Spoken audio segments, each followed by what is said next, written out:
ഇന്നുണ്ടാക്കുന്ന ഒരു ചീരത്തോരനാണ്.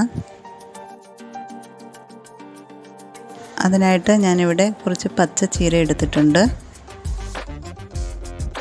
ഇത് ചെറുതായിട്ട് അരിഞ്ഞെടുക്കാം. ചീര അരിഞ്ഞതും കുറച്ച് ചുവന്നുള്ളി, 3 പച്ചമുളക് ആണ് എടുത്തിരിക്കുന്നത്. അരിഞ്ഞു വെച്ചിരിക്കുന്ന ചീര ഒരു ബൗളിലേക്ക് ഇട്ട് കൊടുക്കാം.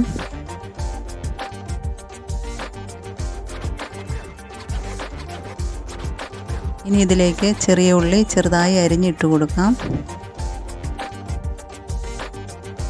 3 പച്ചമുളക് അരിഞ്ഞത് ചേർക്കാം. 2 തണ്ട് കറിവേപ്പില, 1/2 കപ്പ് ചിരകിയ തേങ്ങ കൂടി ഇട്ട് കൊടുക്കാം. 1/4 ടീസ്പൂൺ മഞ്ഞൾപ്പൊടി,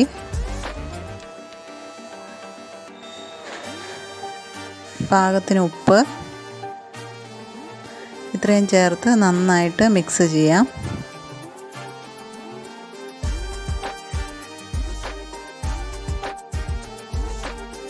നന്നായി മിക്സ് ചെയ്തതിന് ശേഷം 10 മിനിറ്റ് മൂടി വയ്ക്കണം.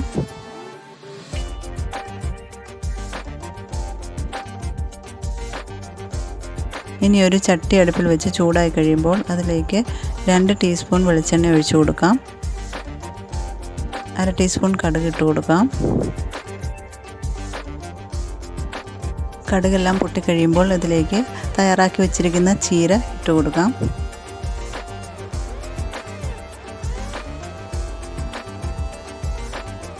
നന്നായിട്ട് ഇളക്കി കൊടുക്കണം.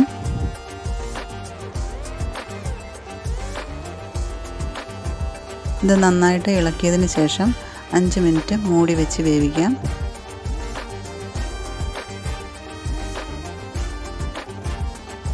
ചീരത്തോരൻ തയ്യാറായിട്ടുണ്ട്. ഇതൊരു പ്ലേറ്റിലേക്ക് മാറ്റിയെടുക്കാം.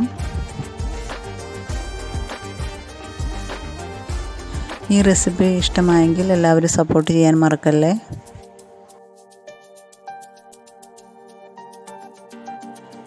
Thanks for watching.